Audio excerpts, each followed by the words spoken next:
বাংলাদেশ ভারত সীমান্তে থমথমে অবস্থা বিরাজ করছে। দুই দেশের সীমান্তরক্ষী বাহিনী সদা প্রস্তুত রয়েছে।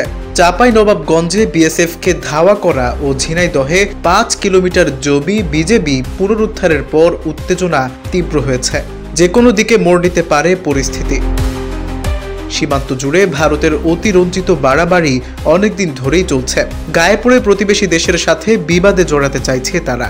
গত ১৫ বছর সীমান্তে শিথিলতা দেখিয়েছে ক্ষমতাচ্যুত আওয়ামী লীগ সরকার, যে কারণে সীমান্তে বাংলাদেশি জওয়ানরা মুখ বুঝে সহ্য করতে বাধ্য হয়েছে।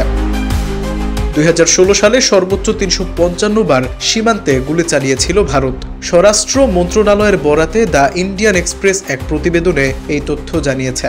তবে জুলাই বিপ্লবে হাসিনা পালিয়ে যাওয়ার পর নিজেদের স্বকীয়তা ফিরে পায় বিজেপি।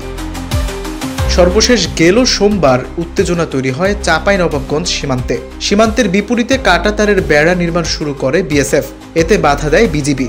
এ নিয়ে থমথমে পরিস্থিতি বিরাজ করে এলাকা জুড়ে। তীব্র আপত্তির মুখে নির্মাণ কাজ বন্ধ রাখতে বাধ্য হয়েছিল বিএসএফ। এ ঘটনায় সীমান্তবর্তী জনসাধারণের মাঝেও উত্তেজনা ছড়িয়ে পড়ে। উত্তেজনা কিছুটা নিয়ন্ত্রণে আসলেও মঙ্গলবার আবার বেড়া তৈরি করতে শুরু করে বিএসএফ। এতে ফের বেড়ে যায় উত্তেজনাকর পরিস্থিতি। পরে এদিন বিকেলে দুই পক্ষের মধ্যে ফ্ল্যাগ মিটিং অনুষ্ঠিত হয়, কিন্তু বুধবার সকালে আবারও বিএসএফ বেড়া তৈরি নির্মাণের কাজ শুরু করে। এ অবস্থায় সীমান্তের পরিস্থিতি থমথমে রয়েছে।